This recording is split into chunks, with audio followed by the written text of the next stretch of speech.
When it comes to video production, one of the most common questions I get is about cables. Specifically, HDMI versus SDI, why are there two different types of cables and how do you know when to use which one? On top of that, IP video protocols are getting more popular all the time and they use completely different cables than HDMI and SDI, at least most of the time. Not to mention, there's multiple kinds of SDI cable. There's 3G, 6G, 12G. It can easily feel overwhelming just to figure out how to connect your camera to your destination. In this video, I'm gonna take you inside a module of my course, Live Video Pro, and we're gonna talk about SDI, HDMI, Cat5, and fiber optic, and the differences, pros and cons, and how to know which one you need. Live Video Pro is my full flagship course that will get you from A to Z when it comes to live video production. So whether you want to use it on Sundays at a church, whether you want to use it at live event venues like concerts and live speaking engagements,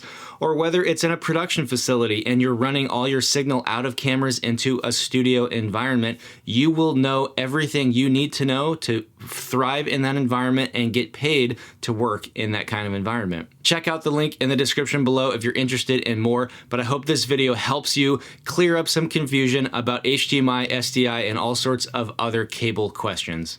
So the first cable that you need to know is HDMI. You have almost guaranteed seen, used, and heard about these cables before. You may not know it stands for High Definition Multimedia Interface, but that's what it stands for, just in case you ever wanted to know. HDMI cable carries a video signal and 2 channels of audio. Now, every single video cable we're talking about is able to carry both audio and video because that's the essence of video, is that it's got both. So you'll never see a video cable that only carries video and no audio. That would be completely pointless. But HDMI cables only carry 2 channels because they're designed for consumer grade stuff that are going into systems that have 2 channels of audio, stereo left, right. And pretty much everything you ever use is set up to be stereo left, right. If you have surround sound, you need a couple other cables to bring that information into the system. But there are 2 channels embedded in there. And then there is a limited amount of control information. And what I mean by that is information that goes from the switcher and producer back to the camera, like tally, meaning the light turns red when your camera's hot. Talkback information. Hey, I need you to change where your camera is pointed, blah, blah, blah. Any communication systems between the producer and the camera operator. And then camera control as well, meaning I want to change the dynamic range, or I want to change the exposure or the contrast, anything like that. HDMI can carry a limited amount of this information, but not very much compared to the other cable we're going to talk about, which is SDI, which we'll get to in a minute. So the pros of HDMI is it can carry up to a 4K signal. There's not really labels for HDMI. There's not HDMI 3 or 4 or whatever, but obviously over time they've been able to upgrade their capabilities, but you can really only tell by what's on the box the signal that they can carry, but they can carry pretty much any signal you're going to use. They're very easy to find, they're cheap, and their connections are nearly ubiquitous on modern consumer grade equipment because that's what they were made for. Now, the cons of HDMI you may not know. Obviously, number one is that they're not a secure connection type. What I mean by that is that if you accidentally trip on one of these, it'll just pop out. If it's not pushed in all the way, it could just fall out. If it's not pushed in all the way, it'll look like it's in there, but it won't be connected. There's all sorts of reasons and ways this can go wrong. I've run into almost every one of them, including static, which can build up in these lines, which is really annoying and rare, but can happen. So there are weird things that happen, but bottom line is HDMI is the type of connection that just pops on out. So that's not ideal. The next con is that they are limited in distance, around 40 feet, and I'm not going to, say 41 feet they die, but around 40 feet they start to degrade. You start seeing kind of artifacting and static and weird noise and maybe some other issues, especially if you go really, really far past 40 feet. You'll see a lot of issues. But the bottom line is HDMI is not designed for long distance transmission. It's designed to go from your cable box to your TV or from your computer to your computer monitor. It's not designed to carry video over long distances. So if you're going to do that, you're going to run into trouble. One quick caveat on this is that there are fiber optic HDMI cables. Now, these solve that problem, but they cost so much that to me, buying an SDI cable that doesn't have a limit on length that you'll run into more or less And maybe some adapters on the other side are still cheaper than buying a 100-foot fiber optic HDMI cable. But if you already have one, or if you can get them for cheap, they will solve that problem for you. Just a little FYI. There's also something called HDCP compliance with certain devices. HDCP is a protection protocol that was put in place to keep people from pirating, burning DVDs illegally and selling them. And so because all Blu-ray players and most DVD players communicated over HDMI, HDMI cables themselves have HDCP built in. What this means is occasionally, if you connect to the type of device that actually complies with HDCP and you are using a type of medium or data that's not HDCP compliant, which would be your camera, your computer, pretty much anything that doesn't have that code written on it, which you could only get in a factory from an official DVD or Blu-ray manufacturer, means you're going to have issues with it showing up and it's going to disconnect your signal even if everything else works. So this is not super common, but it can be a real problem trying to connect devices that maybe have this kind of protection built in over HDMI, and you break the rules a little bit, you're going to get shut down and it's going to just turn off and not show up on your multi-view, which is a huge pain in the butt. So that's a small but really frustrating piece of HDMI life that you may not know about, hopefully don't run into. And then lastly, HDMI connections have to do what's called a handshake. So anytime you plug an HDMI device into, say, a TV and you got a computer on the other end and you want to stream or show something you're streaming on your TV instead of your laptop screen, there's a brief moment where these two devices have to talk to each other, figure out what resolutions they're working at, and then make sure that they're not HDCP non-compliant, and then your image shows up. This can be even more exaggerated connecting a camera to a switcher or a switcher to a multi-view, is that it can take sometimes like 15 or 20 seconds before your image shows up. Now, once it's connected, it's all good. But if you're running a stage display out of a switcher or running stage display out of even ProPresenter 7 into a TV and you're waiting for that HDMI signal to show up, it sometimes can take way too long for it to actually appear because of this handshake protocol. So this has actually caused me some headaches setting up, say, a stage display or a multi-view out, is that as soon as I get maybe an SDI output connected into a converter that's got HDMI, I plug it into the TV, everything's connected and on, and yet I'm waiting, and it keeps saying no signal, no signal, no signal, and then I have to like cycle through the inputs and then it shows up all of a sudden. That is the handshake protocol in action. It's frustrating. It makes you think you did something wrong when you didn't. So it's a downside of using HDMI-based systems because it just doesn't connect and turn on just because of the type of signal it uses. Way too technical, not important. But if you ever run into this issue, you're not the only person, and it is a normal part of HDMI operation. So there are some drawbacks to using HDMI as your infrastructure basis. So a lot of those problems get solved with the other cable we're going to talk about, which is the SDI cable. So let's take a look at that. So this is an SDI cable. This is by far the most important type of video cable in your system and in broadcast engineering in general. SDI stands for Serial Digital Interface. You don't need to know that, but in case you wanted to. But this is the backbone of all professional broadcast systems, and even when you get on set at big movies, when they're shooting their cinematic scenes and they're recording it in these super high codecs and resolutions, they're using SDI to carry everything because SDI is the professional standard for video. So SDI can carry both a video signal and up to 16 channels of audio. So not just 2 like we get with HDMI, but literally 16 different channels of audio, which is really amazing. SDI can also carry a lot more control data than HDMI can. It can carry tally. It can carry full talkback audio. So if you want to talk through the camera connection instead of through a wireless comm system, you can do that. It carries a lot more audio. And then also it carries a lot more camera control specifications and just general data overall. So you can control way more stuff in your camera via SDI than through most HDMI connections. Now, it looks like a regular coax cable from the cable company, but it is not. On the inside, it's a completely different style of cable and a completely different signal. And you'll never see that. You don't really need to know what type of signal it is, whether it's RGB or YCBCR. Needless to say, it's actually a different type of signal than even HDMI is, even though they both carry video. So It may look like something you can use from Comcast, but it is not. Don't get them confused, and don't make the mistake of thinking you can just buy a coaxial cable to save money, because it won't work. All right, now some pros and cons. Pros of using SDI is that they have much better distance.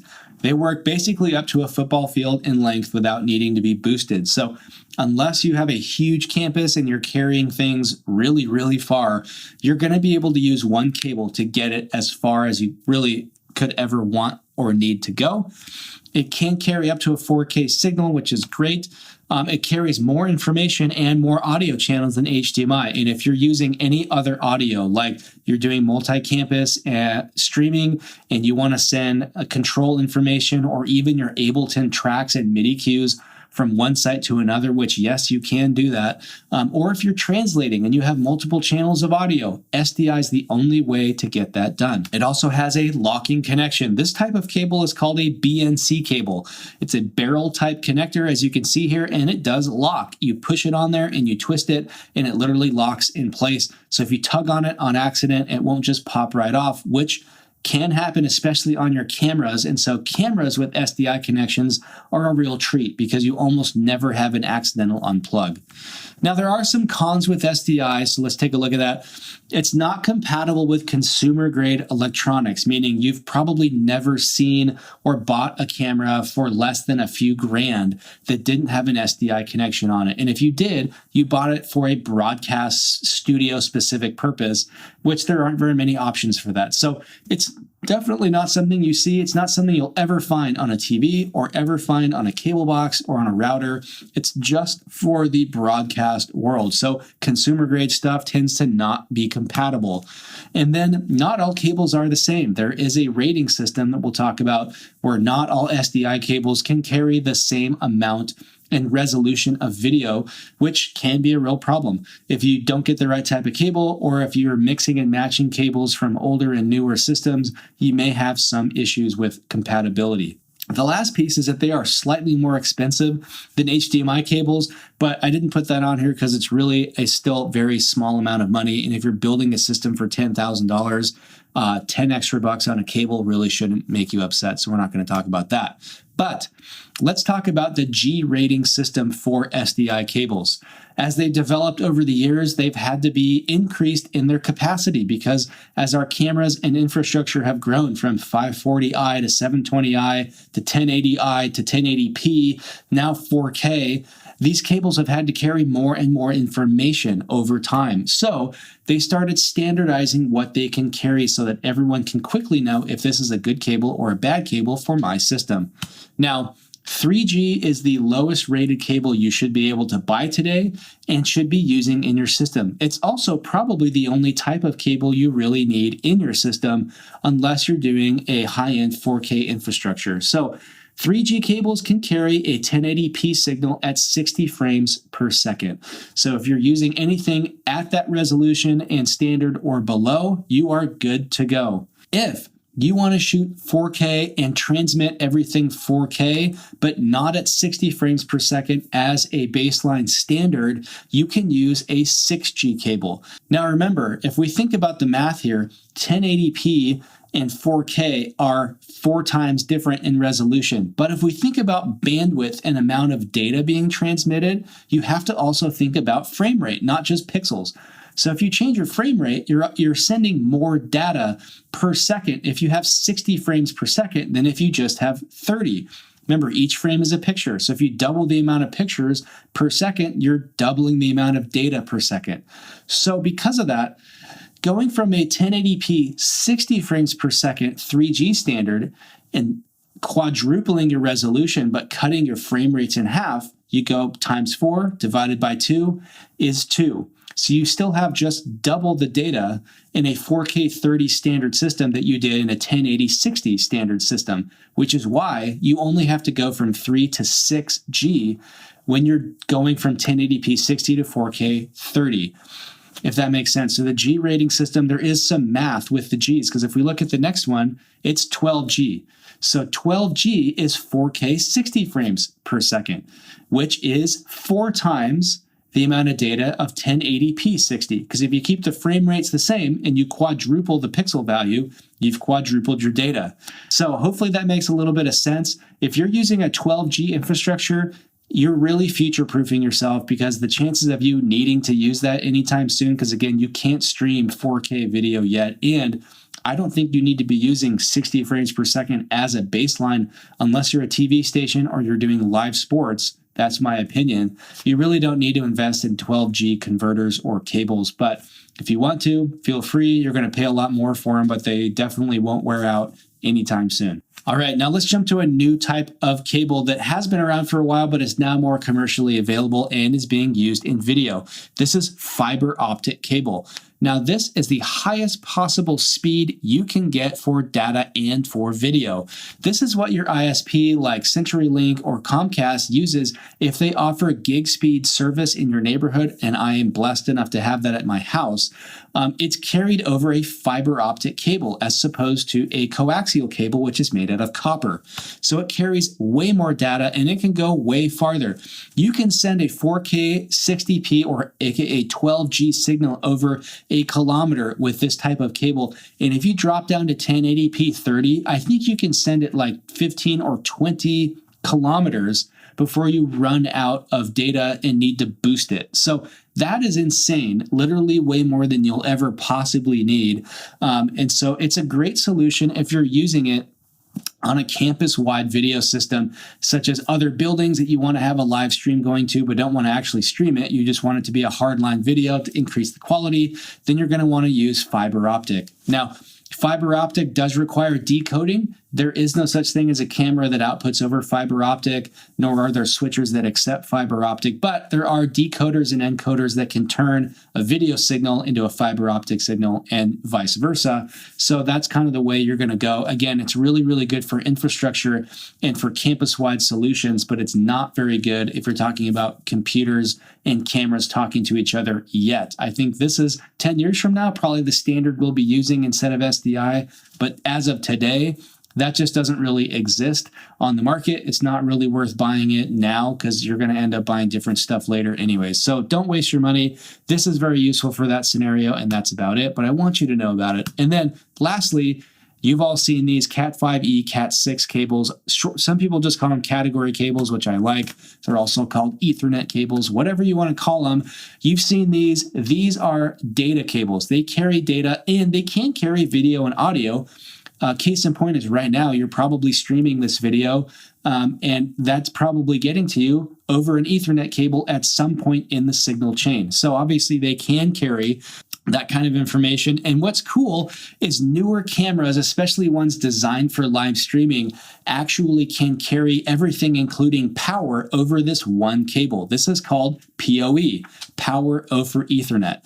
So some newer cameras by Blackmagic, by Panasonic, and by other manufacturers, especially PTZ ones, all you have to do is plug in one Ethernet cable, and it'll not only send data both directions for you, but it'll also provide the power if you have the right kind of switch and router on one end and the right kind of cable to carry power that way. Not all category cables can carry power, so make sure you get the right one and or talk to your IT department before you go this direction. But a very, very cool technology.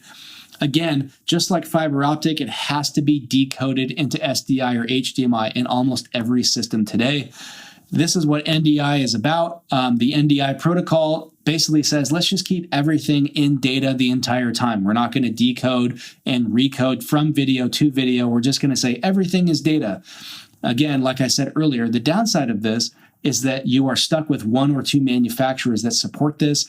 You cannot cross-pollinate between like hardware-based SDI stuff and NDI stuff. And there's a lot of lag in these systems because just like anything internet-based, it's not always lightning fast.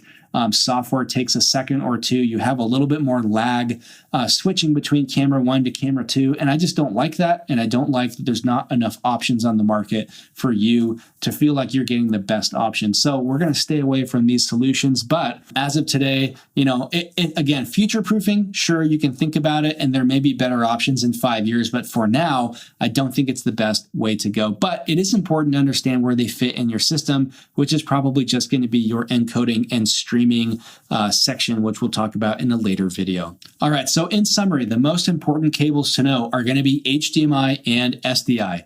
HDMI is much more common in your consumer grade cameras and switchers, and consumer grade, I mean up to like $2,000 or $3,000.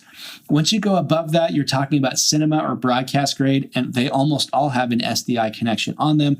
Below that, you're talking, even if it is a nice camera, it's still a consumer grade camera or prosumer, whatever. And then SDI is the professional standard and has a lot of upside.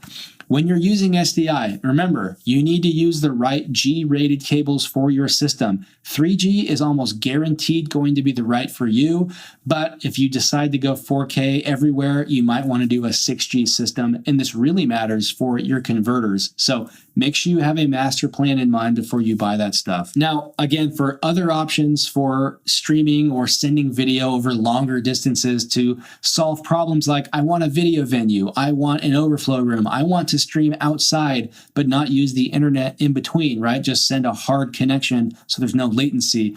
That's going to be solved with fiber optic, Ethernet, or SDI. And it depends on the distance. It depends on what you already have running in your building, et cetera, et cetera. So the vast majority of systems just use HDMI and SDI, but you may want to get into those other cables depending on what you're doing.